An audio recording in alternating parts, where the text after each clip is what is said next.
Hey, my name is Drew Boa, founder of Husband Material, where I help men outgrow porn. Today, we are talking about stereotypes, about opposite sex attraction, also known as OSA. Let me first tell you what a stereotype is. A stereotype is a widely held but oversimplified image or idea of a particular type of person or thing. In the husband material community, we have found that there are a number of stereotypes that men who experience predominantly same-sex attraction believe about men who don't.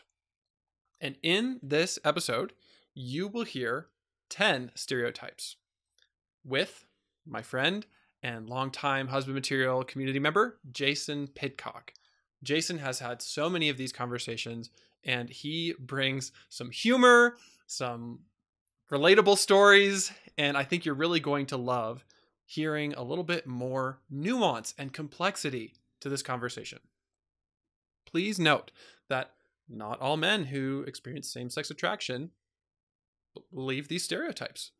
And in the same way, there are a lot of men who experience opposite sex attraction who totally align with these stereotypes.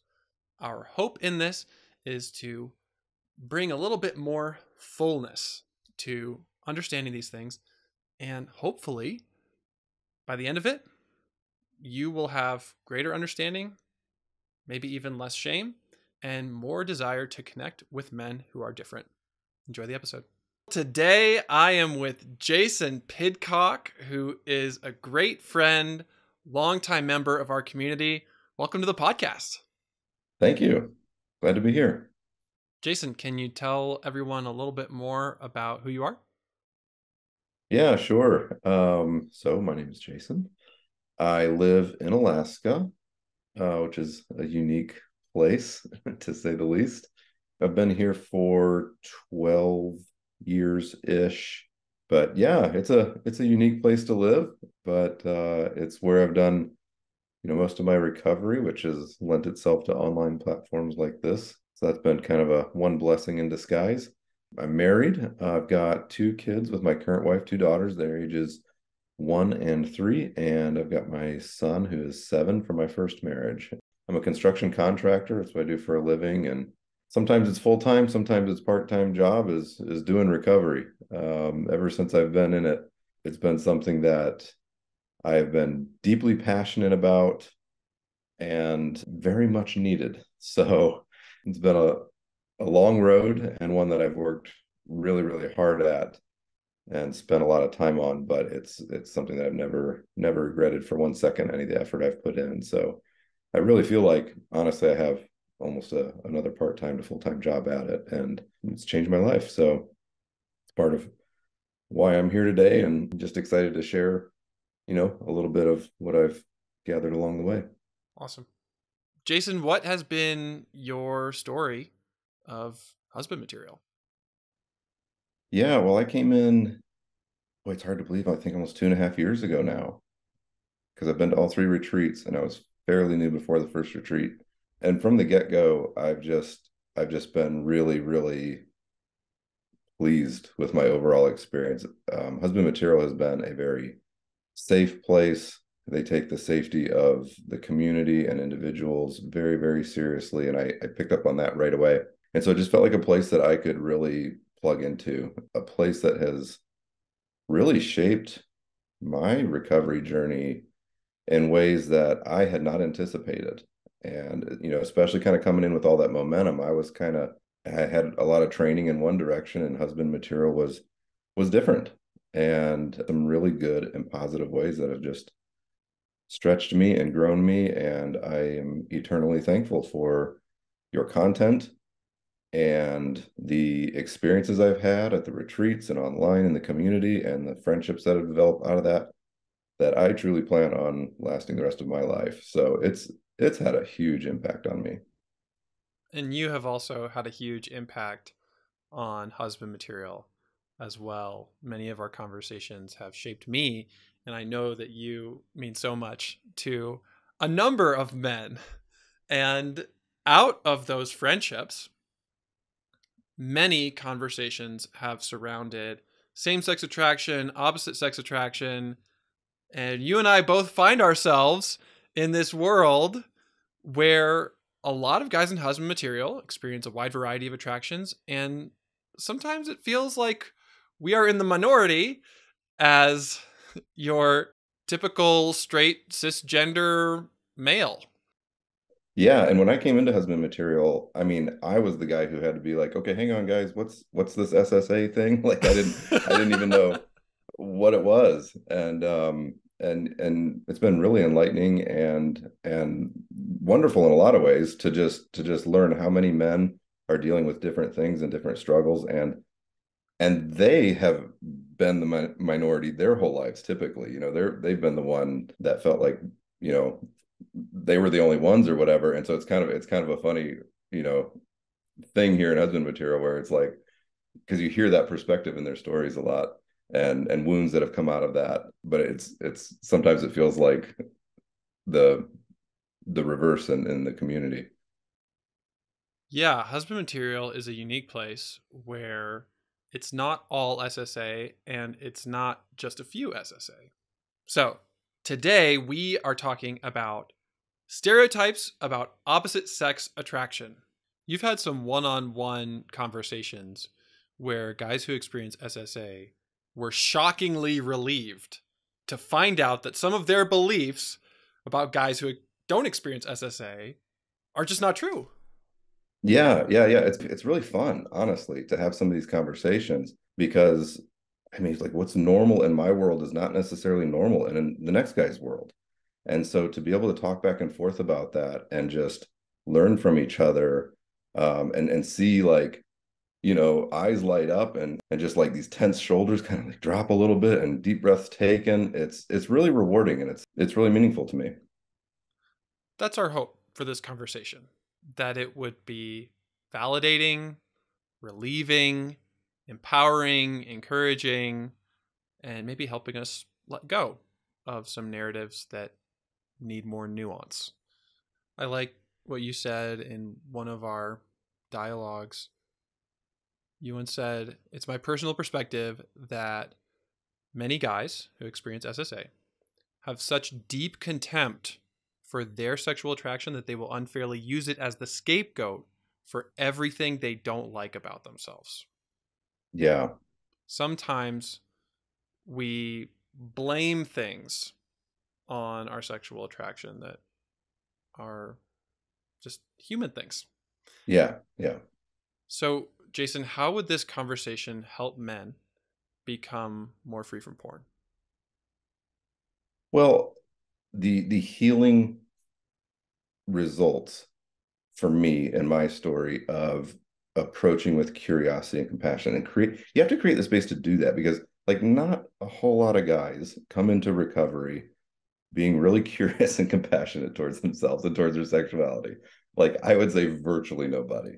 I think that's a safe bet. And so that's not just like something you just say, hey, here's what you do. And a guy just like, oh, okay, that's what I do. Okay, let's do that. It's like you got to create the space for it first and like really make room for it. And so part of that I see is kind of what we're describing here is like let's take some of that crushing weight and some of those resentments and contempts and things and take that off of your sexuality so that there's just a space available for you to have a conversation with those parts of you and instead of it just being a shouting match or a war or a battle and then you have a much more self-loving and peaceful environment in which we can approach healing because this is and again more emphasis on the HM approach like this is about creating a healing environment and nobody wants to go into a hospital or an operating room where there's just chaos and people shouting and angry and it's like that's not a healing environment so we want to create the space for that and I feel like this is an integral part of that. I just wrote this kind of in preparation as we were trying to gather some of our thoughts and that for the podcast. I wrote, if your goal is to approach your sexuality with curiosity and compassion, you cannot expect to succeed when you have made your sexuality the scapegoat for everything you dislike about yourself.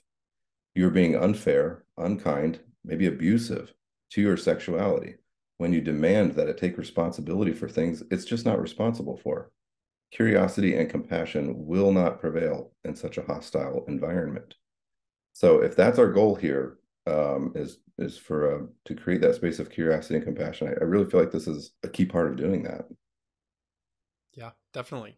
So we're going to talk about 10 stereotypes about OSA, opposite sex attraction. Before we do that, we need to say some disclaimers because unfortunately, our use of language is going to be imperfect. Mm-hmm.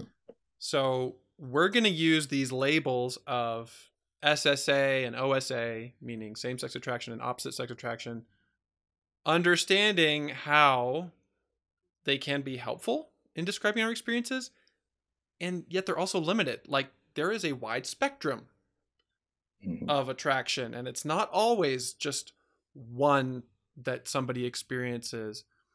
So these labels can be hurtful. They can lead to division and otherness, and no one likes to be labeled. No one likes to be oversimplified. However, they can be useful in identifying similar struggles, experiences, and perspectives for the sake of communication. So just because we're talking about quote unquote SSA guys and OSA guys, it doesn't mean that's your identity. It doesn't mean that you have to be in one group or the other. Hopefully, it will just help us talk about this stuff. These stereotypes will not apply to everyone. Not every SSA guy believes these things. Not every OSA guy is different than these things. The point is that many of these stereotypes have been suggested or verified by guys in our community, and we want to talk about them. And your beliefs about guys who experience opposite sex attraction may be rooted in very real personal experiences, and we're not trying to say your experiences are not valid. Mm-hmm. We're trying to represent many of the experiences that might be under addressed. Yeah, and I think in every stereotype, every generalization that you make, there's truths and there's like not completely truths depending on the situations, the people involved, and whatnot. So there has to be a little bit of just flexibility here and the way these things apply to some and not others, and that's perfectly okay. Hopefully you can have a fuller, more colorful picture of the wide variety of men, and maybe even becoming more confident in yourself as a result. Thank you for listening to the long lead up to what we're about to share.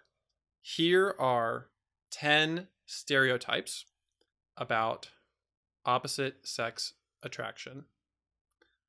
Number 1, for OSA guys, sex just comes easily, naturally, intensely. Is that your experience, Drew? No. It's definitely not mine. Yeah, I've heard this more than once, I will say, within the community. I'm not thinking of anybody specifically. I mean, this is over the course of years, but just kind of a stereotype or an assumption or something that like that OSA guys is just they just get into the bedroom with their wife and it's like their bodies start vibrating, like and it's like, yeah, no, I don't identify with that at all. I mean, I was married at 25, a virgin, and it took 3 or 4 attempts at having sex before I was even able to finish. And that was really dysregulating for me. And it was, it was a little bit hard for my wife. She was thinking, is something wrong with me? Is he not attracted to me? I mean, this is on our honeymoon. And it was very scary, not easy to work through. And so that was my first experience with sex after having dreamed and fantasized about this moment for years. I've heard that over half of newly married couples don't have sex on their first night. And when I first heard that, I was like, what? No. Oh, I hope I'm not in that majority that don't have sex their first night. But I totally was. In fact, I was so conditioned by masturbating to fantasy with my own hand that learning sex with another person, even though I love this person, I think she's beautiful, she's amazing, it actually took me 7 months to have full intercourse with no hands. I mean, it was a while before I could get used to my wife's body, and I feel like it's really common for any guy to sometimes not feel attracted to his wife or his girlfriend, or to really love her and yet not feel turned on by her sometimes. I don't know. Sometimes we have this idea that, like, well, guys are just horny all the time. Mm-hmm. No.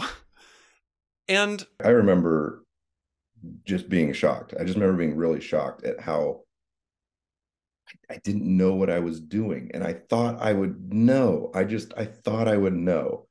And it just it'd be natural. And it's not that I had never had any encounters with women before at this point in my life. I mean, but getting at that point, I was really struck with how inadequate I felt in that moment when we were first attempting to have sex. And that shook me. Just even in the moment, realizing how inadequate I felt was a difficult hurdle to overcome mentally. right, feeling inadequate in the bedroom, having trouble being aroused is not a sexual attraction thing. It's a human thing. Many of us, when we are single, think, oh, yeah, sex would be easy, natural, intense. And that is the case in an experience of infatuation or early on in a relationship. When you have a long term committed life together, it's actually really challenging and difficult. Mm-hmm. Stereotype number 2: when dating, OSA guys approach women with confidence and swagger out of their raw masculine sexuality, and women find them irresistible.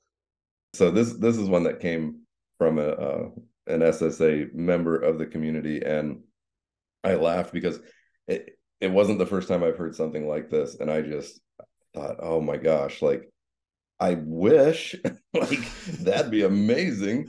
Like Yeah. yeah, that's what happens in my fantasies. Right. But like in real life, man, like I grew up, I was terrified of girls, absolutely terrified. Like, oh man, walking around with swagger and confidence, like who's that guy? Again, it's just one of those things that you hear, and it's like, yeah, I don't identify with that at all. And of course, there are some who have a lot of confidence and swagger and they can easily Sure. flirt, and others of us freeze or Yes. we freak out. Yeah. And it has taken me a long time to get up the courage to just be with a woman, even in a friendship context, even in a community context, and not feel like a little boy. The next stereotype is OSA guys don't struggle with unwanted sexual attractions that can never be fulfilled. I am increasingly convinced that everyone experiences unwanted sexual attraction of some kind or another. I can still tell you about girls from the past that sometimes I still would daydream about. I can tell you about fantasies that feel so powerful that will never come to be in my Mhm. life.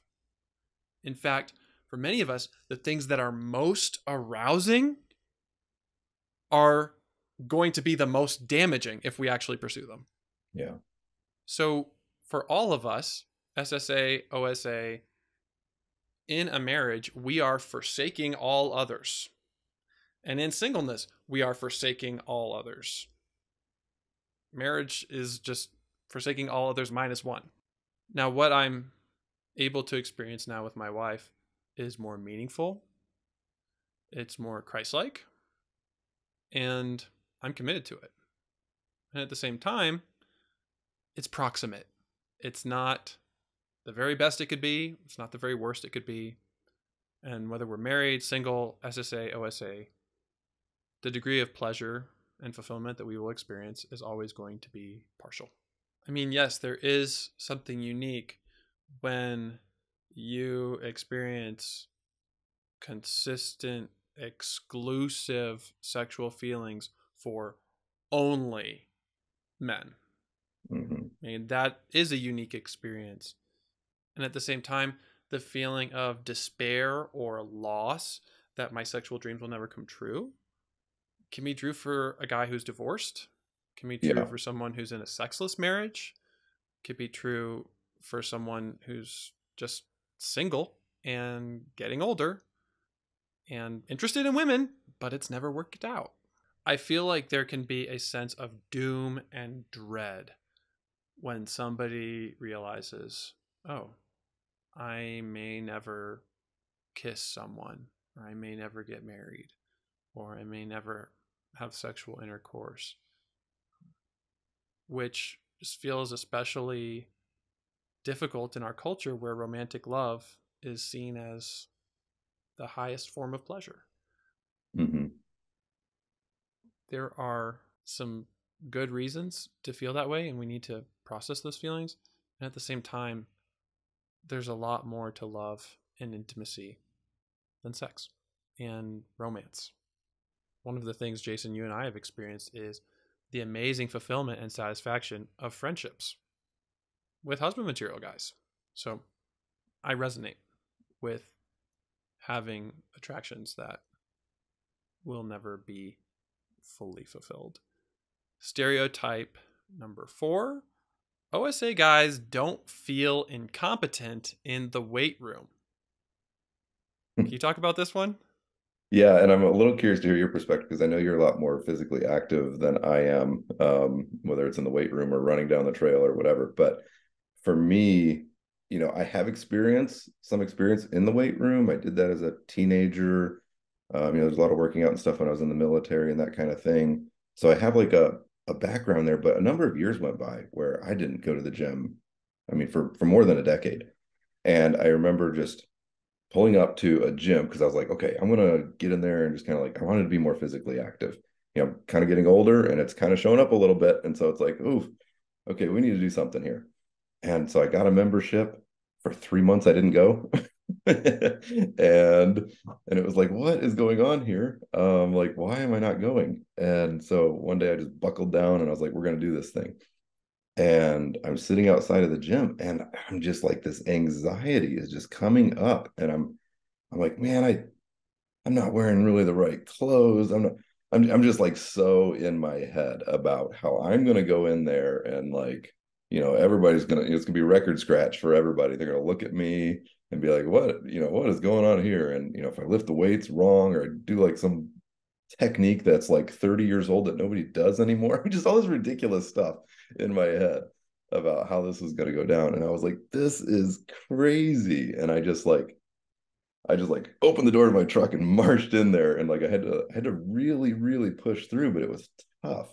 Yeah, I felt, I mean, just again, like hearing this was another one of the suggestions from some of the guys, and this was actually I've had this conversation with somebody before. This was really enlightening for that. It's like man, I just thought I was that way, and he blamed it on his sexuality, and however that link works in his brain, he felt contempt towards himself over this.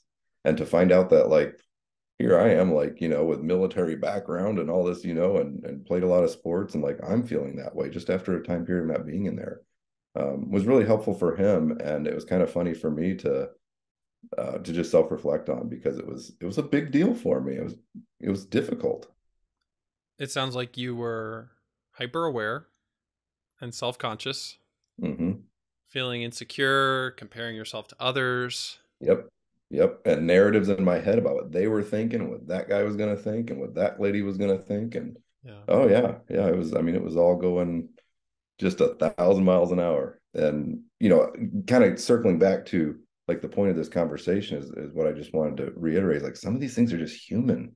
Some of these insecurities and the way you know we we think people are looking at us and all that, like that's a human experience that I have to grow through. I have to go through. And I feel incompetent in the weight room. I typically just don't go, I avoid it. Now, I do feel incredibly empowered out on a trail in the mountains Just this morning, I ran up 4,000 feet elevation, and it was heaven for me. Torture for someone else. Yeah, for me, that's torture. I mean, I would sort of enjoy it, but it'd be torture. Yeah. There is a sweet spot, I believe, for each of us where we can enjoy our beauty and strength, whether that's out on the trail for me, in the weight room for someone else, in the kitchen for someone else, playing music, writing, making art. God made each of us in his image, and I believe there's a version of masculinity accessible for everyone who, well, that's not true. Maybe not for women. I guess what I'm trying to say is I have found a place where I feel beautiful and strong, like I'm doing what God created me to do. And I think each of us has that somewhere deep down. And we might not know what it is, or we might be ashamed of it if it feels too feminine or not manly enough. Yeah, well, that's what I was gonna say. What I'm hearing from you is maybe there's something about the gym, but I don't hear you like shooting yourself into this like really uncomfortable for you experience. Like, no, go get on the trail. Like that's where Yeah. you come alive. Just go to the trail. Like don't overcomplicate this thing. You don't have to fight every dragon on the universe. Like, like this is where we get to be creative, find out what works for us, and you don't have to should yourself into the gym if that's not your scene. You need to, like we're trying to be healthy here, so we can pursue health, but it doesn't have to be from this should that could come up anywhere for any technique. Maybe our buddy's doing it, maybe our community's doing it or whatever. And then we feel like we should, even though it's not what the way we're really wired. And that's really important to be aware of, I think. Another place where I love to use my body is in the basement having dance parties with the little kids in my house. Or out on a boat with husband material guys at the retreat. I was gonna say, I think most of the guys in this community could probably picture that very easily, just for a number of reasons. But yeah. I mean, I'm more and more embracing that side of me that loves female power vocalists, electronic dance music, and just being silly and goofy. And there's sometimes a little voice in the back of my head that's like, oh, that's so gay, or like, no, that's not a cool thing to like. Like Celine Dion, yes, please. But Yeah, yeah. And it's interesting because your personality and the way that you do this and the way that you risk embodying what makes you come alive and excites you in the form of dance, in the form of being goofy and silly, it really confronts me in a way that I really reflect on, because when I see your outsides, I'm like, that's my insides. But if you look at my outsides, they're not matching. And you see guys in the shark bus at the retreat yanking me off of the seat in order to dance. And it's like, and I laugh about that, but there's a sadness there because it's like I want it to match, and I want my limbs to do what is going on inside of me, but it's like I'm not there yet, and that's okay. I'll keep growing. I'll keep creating safety for that child to come out and be childish, and I'm trying to be gentle with myself that way, because I can turn that into a shame thing real fast and kind of shame myself for not being more free. So that's a little bit of an insight into my process around some of this. I love that. And I've heard it from a few different guys. Part of why they watch this channel or listen to this podcast is because they love my excitement or my passion. Mm-hmm. I mean, the truth is, I feel a lot of shame and insecurity too in certain environments. And this episode is being heavily edited. So that helps me feel a little bit more safe. I guess what I'm saying is sometimes guys don't feel permission to be playful. Mm-hmm. Sometimes guys don't feel permission to be weird or seem weak. And I hope husband material can help to change that a little bit. Yeah, I think it does. I think it really does. And that's just one of the many ways that this community has encouraged me further along paths of healing that I need. Awesome. The next stereotype is related. OSA guys don't feel uncomfortable in the locker room naked with the guys. Well, that's probably true for many of us. For myself, there's a part of me that feels comfortable in the locker room. And I would say there's also a part of me that sometimes gets a little bit nervous. What do you think the differences are? Well, you guys have probably heard me talk about this a lot. I've learned the importance of trusting my gut. And if I get a gut feeling that like something is off in this locker room, I'm probably not going to engage. I feel like this one is really contextual Mm-hmm. because, who are the guys? I think that's going to affect how comfortable I feel personally. Are these guys that I know? Are these total strangers? How are they interacting? Are there bullies in the group? Are people being a little bit forward and promiscuous or using innuendos? Or is it just a casual setting? Mm-hmm. How about for you, Jason? It's interesting. What I've noticed for me, it is very contextual, and I will take cues from like what you just described. What I've also noticed, and I don't know what this is about, but I feel very comfortable if it's strangers. And if I'm with my actual buddies or close friends, my anxiety is through the roof. I don't know why that is. There's probably some story there. There's probably some something formed those inside reactions. I don't have any bad experiences that I recall in a locker room or anything like that. So there's no traumatic memory of a bad experience.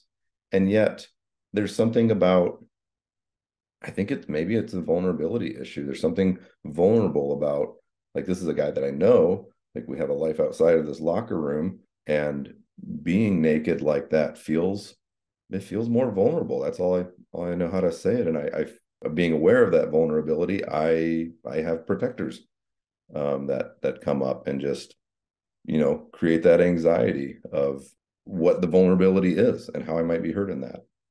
Yeah. Guys can be uncomfortable in the locker room for any number of reasons.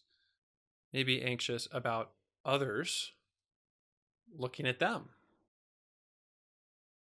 Maybe uncomfortable because it's just strange and they've never experienced it before. I've had some wonderful nude experiences, and I've had some that I know were harmful. And if you want to hear more about that, go listen to the episode Appropriate Nudity Between Men. Stereotype number 6. OSA guys love loud engines, hunting, sports, and tools. They feel at home in the shop. No, no, no, no, and no for me. I'm mostly no on all those. I don't hunt. Living in Alaska, it's like, I'm going to tell you right now, I take a lot of flack for that one. No hunting and no fishing for me in Alaska. I have to have some thick skin there with some of the guys that I encounter, because I get a lot of crap for that. Yeah, loud engines, not my thing. I am in construction, and I feel like I have a little bit of a unique experience in that. So for me, I am very comfortable with tools and in the shop. However, that said, what's interesting about my story is, my dad, he was completely incapable when it came to anything tools. So I never learned anything growing up around tools and shop and construction. When I got into it, I was 21 or 22 years old. I didn't know one end of a 2x4 from another. And so I really kind of started out behind a curve in a lot of ways, because a lot of people in the construction industry, their dad was in it or whatever, and they just grew up around these kinds of things. And so for me, I've had a kind of a strange experience of getting really good at some of these and getting really comfortable. I mean, I do it as a profession. And yet, because of like never having been like really trained, especially like by my dad or anybody really for that matter, until I was in the field, I always have this sensation like I'm behind the curve, and my expertise is very localized and basically what I would describe as rough framing, which might not mean anything to anybody. But the point is, like, I don't know anything about electrical. I don't know anything about plumbing. I don't know anything about a lot of these trades that, like, when you're in my position as a contractor, people kind of expect you to know about, the details of a lot of these things. And so I'm always kind of like checked, like this gas brake experience of like I feel really comfortable and an expert in this area, but it's like, but if anybody really knew like how inadequate I was in a whole bunch of other areas where I've never been taught, like then I'd be kind of found out as like a fake or like, it's like I would just be exposed in a way that makes me really anxious and I feel very self-conscious about it when I'm talking with other contractors and they're talking about some electrical issue and I'm just like, yeah, man, I have no idea what you're talking about, but I don't want them to know that. And so I get a strange mix of both very insecure and security in that particular department, which I don't have any real big purpose in that other than just to say it's a strange experience to have both at the same time. It sounds like even in your area of expertise and confidence and competence and a manly activity, you still sometimes feel small. Absolutely. And anybody who's in the construction industry and very familiar with these types of things, they will tell you, I'm very confident you could ask almost anybody who's aware of their heart and whatnot and their feelings. The construction industry is filled with very insecure people. Like to make a mistake, oh my gosh, there's so much shame to be that guy who nailed it together wrong and now you're taking it apart. Like it is a toxic, shame driven environment. And it was very hard. I mean, I have a big story around that, just getting into this industry late in life and when I was in the height of all of my toxic shame. And it really held me back in a lot of ways because I was so terrified to be that guy on the job site. And that's, I mean, I've seen that in every job site I've ever been on and every crew I've been on. It's like, do not be that guy. And that's coming from a place of insecurity and shame, and it infiltrates the entire industry. It's kind of a secret that I've learned since getting into recovery and becoming aware of my heart and seeing what's going on around me. It's like, man, the confidence and the macho-ness, it's like it's all just such a cover. It's so interesting to have a different view of that profession, which seems like the epitome of strength. And I wonder if the same is true for professional sports. Yeah. Yeah. I mean, I certainly wonder. I mean, I'm guessing that a lot of them deal with comparison and shame based performance and wondering if they're going to measure up, wondering how good they're going to be, Yeah. even though we view them as the heroes and the alpha males.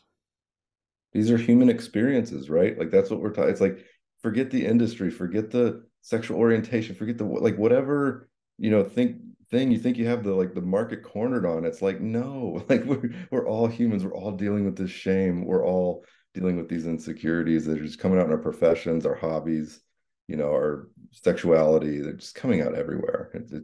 It's really a common human experience.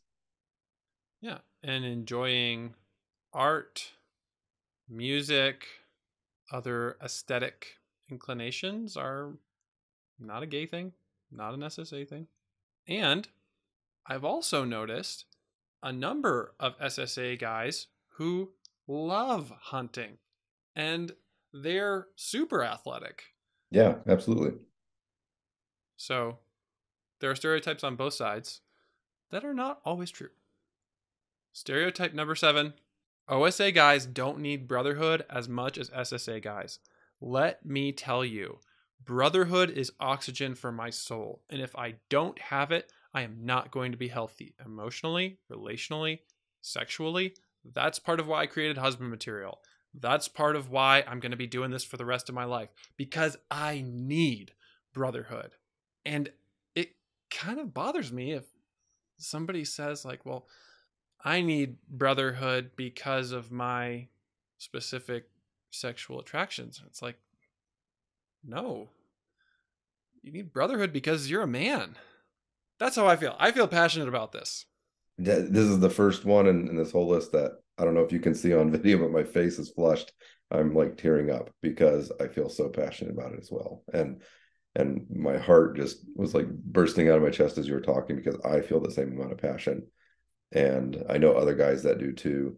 It's like this is my lifeblood. And I do eventually, want to get into recovery full time. And I dream about the day that I'll just be able to just connect with guys all day long and have that be a part of my living and my life, because I'm so passionate about this stuff. I'm so passionate about connecting with other guys that way. And it's not arousing, it is absolutely satisfying. Hmm. I mean, maybe it is arousing in the sense that it's exciting, in the sense that it's energizing. And maybe for some people it does have a sexual energy. Regardless, God created us to be in community with the same sex and the opposite sex. Both are necessary. Mm-hmm. How good and pleasant it is when brothers dwell together in unity. Psalm 133. It's so good. Stereotype number 8. OSA guys don't have strong emotions except being mad about something. I've always said that I feel like my emotions sort of start at like a 7 and then go to 10 from there. Like I don't even have a 1 through 6.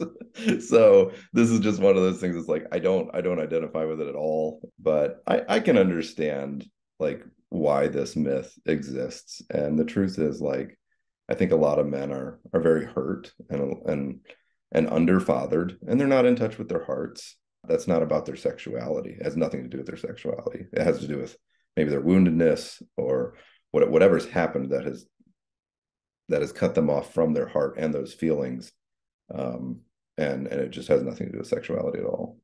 Right. A lot of it has to do with cultural scripts about what it means to be a man.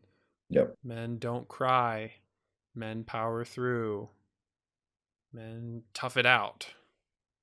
Yep. And as far as I'm concerned, those are all woundings because they're not true. They're not what's true about that man's heart. They might be true about like his behavior and the way that he manages and chooses to manage, has been trained to manage his heart, but it's not the truth about his heart.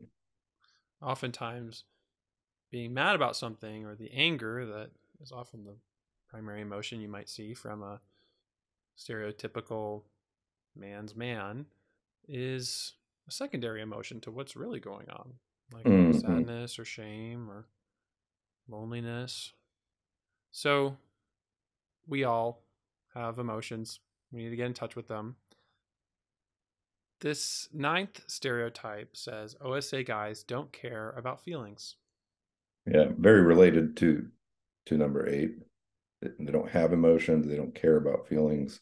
To me, it feels like it's just more of the same wounding and out Yeah. like, playing out of that wounding. If you can't tolerate your emotions and you're not even aware of your emotions, you're certainly not going to value them. Yeah. Most guys haven't been emotionally discipled. Most guys haven't gone on a journey of developing emotional maturity, emotional intelligence. Mm-hmm. So it may be a case of ABT, ain't been taught. As Yeah. Joe Martin says, we don't get socialized into emotional health. In my experience, being in several different inpatient treatment programs, I've had the advantage of sitting in process groups with brand new guys who would fit this stereotype like to a T. And they come in and we're going to do a feelings check-in and they're like, I don't know, I don't feel nothing, and like that's their check-in. And it's always been really remarkable to me with a skilled therapist to see like how quickly they can start getting to some emotions. And it's like, it's just it's funny, but not like I'm not laughing at that guy. It brings joy to my heart because it's like it's like we're made alike. Like you even though no matter how shut down it is, and no matter how pressed down and put out it is, like it's there. And with somebody who knows what they're doing, they can really bring it out actually like relatively easily. And I remember this one guy in particular was like that, and the therapist just went right by, okay, thanks, and went around the room with 8 other people, and he just came back to the guy, and that the other 8, we'd been there for a while, so we were checking with feelings, and we got a rhythm, and he just checks back in with the guy and says, how do you feel about the fact that all 8 guys checked in with like some pretty in-depth feelings and you didn't have any? What do you feel about that? And all of a sudden, like, you could see him kind of like, like things were stirring up all of a sudden, because he realized he was the only one in the room, and he was feeling some shame about it, and some different things just started popping up, and it was like it was just so easy to really like crack that, crack the top on that thing. And to me, it just brings out the passion for me in recovery of like how, granted, this stuff is like, it's so difficult, and also like in a lot of ways it's very easy, and our hearts are just, they're made for this, they're bent for it. Like it doesn't take a lot to get it to come out. All we need is to create the space Yeah, exactly. and enter in with curiosity and compassion.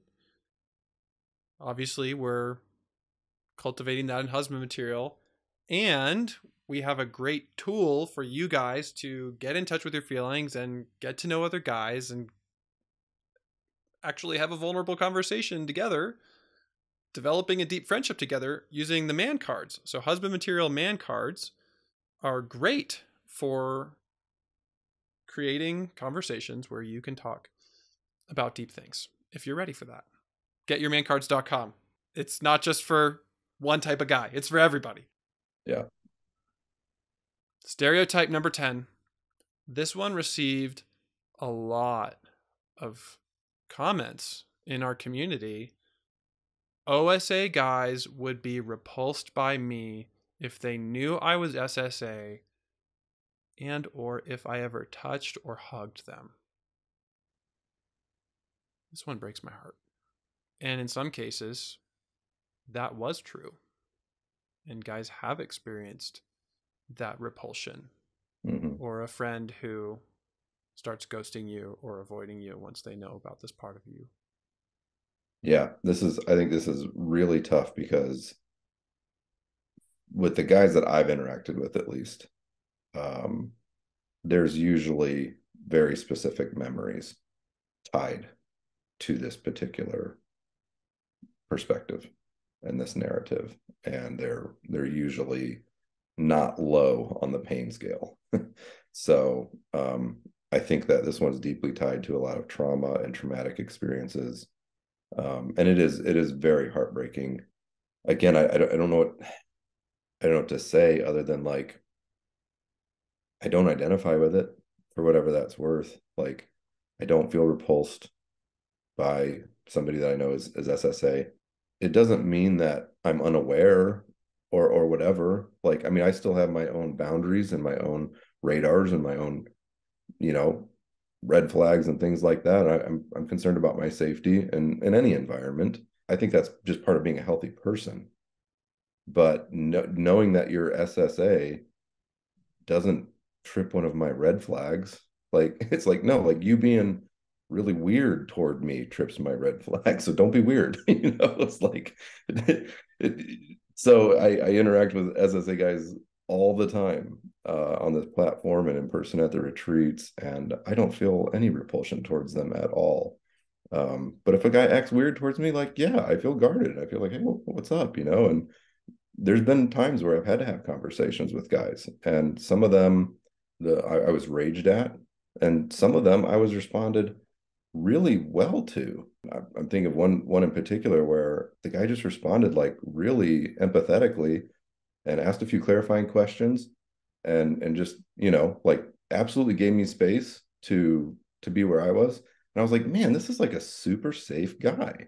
And I loved it. And we've spent years now Marco Poloing and texting back and forth and having, the types of longer distance relationships we have here on HM with him as a result. And it was like, for me, it's like a beautifully, it's a beautiful memory that I'm very fond of, and a friendship that I now have as a result of of two people just being honest and allowing the other to be where they're at. Yeah. If you would like to disprove this stereotype or supplement your past experiences with new ones, come to a husband material event. It doesn't even have to be the retreat, it could just be a local meetup. It's a wonderful mix of different types of men who are all here for connection. And personally, I love hugging you guys. It's really life giving to me. At times, I've heard a sentiment that an SSA guy doesn't want to be a stumbling block, or he doesn't want to taint or infect someone else. And the truth is, you are not a disease. Yeah. You are God's beloved son, and you he is well pleased. And it's a gift to know you. It's a blessing to be with you. That's how I feel. Yeah. I think because of the level of pain that is typically behind these types of fears and anxieties, I just want to affirm like that it's very natural that you would even just come into husband material and like not trust right away and like still be really terrified of this thing and an exchange, a very painful exchange happening. And so I would just say, like, again, just extending that kindness to yourself. Like, this is understandable and it's a different environment. It seems to be safe. And take as much time as you need to determine whether or not it's safe and who's safe. And like be kind to yourself that way.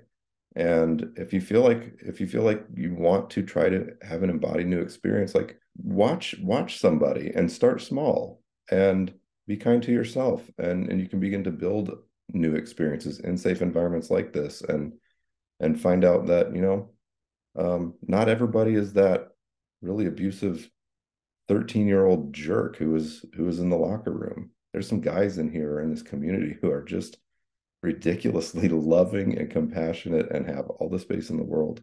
I would hate for guys to move in and out of the HM community and never have the experience of being loved, of this part of them being loved and cared for.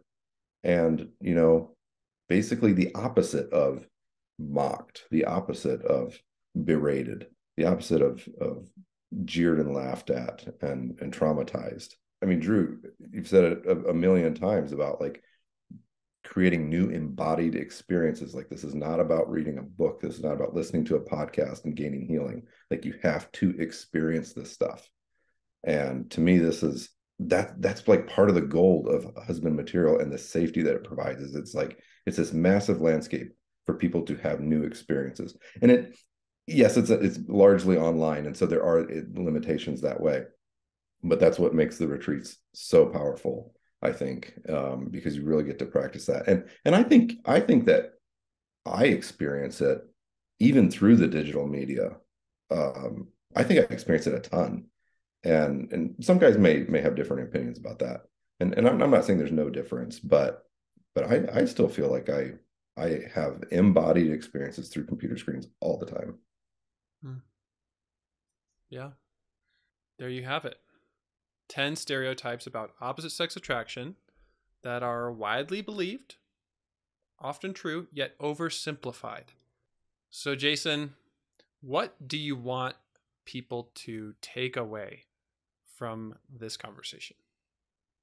My hope is that, kind of going back to what we started with a little bit, like that men will unburden their sexuality from some of these things, some of these stereotypes that sort of reinforce shame, reinforce anxiety, reinforce self-contempt and contempt towards their same-sex attraction specifically.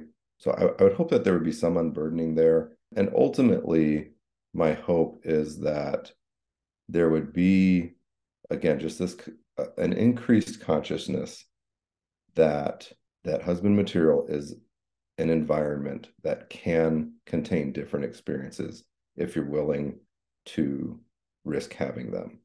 And I would hope that this podcast would allow guys to open that door and to take a step through, maybe for the first time, and begin to have some experiences that perhaps they've never ever had before, in ways that would heal their hearts, that they might not have ever imagined being possible before. That might sound really, really big. I mean, I think it happens, tends to happen slowly and less dramatically than we want it to be. Like, you don't go make a DM, and then your whole life changes. But just to take that next step and have that next embodied experience that allows space for the next one and the next one and more and more. And I think it could really, ultimately be a new path for men, and in the path of healing that they've never experienced, and maybe have convinced themselves that it's just not possible because of some of these stereotypes. Mm-hmm. I hope some barriers have been broken down. I hope this will create a greater sense of belonging and validation. Yeah. No matter what your sexuality is or feels like, you are a man. And together, we're outgrowing porn. We're becoming emotionally, sexually mature. And that's really hard for everybody. OSA, SSA. So maybe some shame has been reduced. Maybe some fear has been alleviated. Hopefully, you have greater curiosity and compassion for yourself and for other guys who are different. Jason, thank you so much for sharing your experiences. What is your favorite thing about freedom from porn? For me, the freedom that I've experienced up to this point has really probably the way I feel it the most is just the absence of the chaos inside my body that it creates. Whether that's, walking around in public feeling like, an animal because I'm just so in that mental state, or whether it's at home and just being more at peace with my wife and myself and my family. Um, to me, that's like the clarity around that, and the calmness that sort of comes up when I'm not in that full blown like lust crazy mode, has been a reward to me that I feel like I'm growing an embodied experience of, like, what, this actually is better than that. And my recovery started out much more like I'm kind of having to accept that by faith, and I'm kind of like taking your word for it, and it's really, really hard to take your word for it. And so for me, the more extended periods I get, the more I'm like, no, this is better. It is much better. And I anticipate that continuing to just grow and become more concrete in my psyche, my conscience, my body, to where this becomes where my heart and my life feel like more naturally healed, and I'm not just managing anymore. And because that's the existence that I loathed, is that just trying to manage it all. It's just a terrible existence. So instead of battling your sexuality and battling these parts of you, you have befriended these parts of you and found a way to have more clarity and calm in your body. Yes, yes. And this community has been an enormous, if not the bulk, of giving me that space to do that, and even the vision to do that. That's awesome. Thank you, Jason. Stay tuned for part 2 and 3 as we talk about SSA stereotypes and integration. For now, if you want to talk about this, go into the husband material community and let's have a curious, compassionate conversation. Always remember, you are God's beloved son, and in you he is well pleased.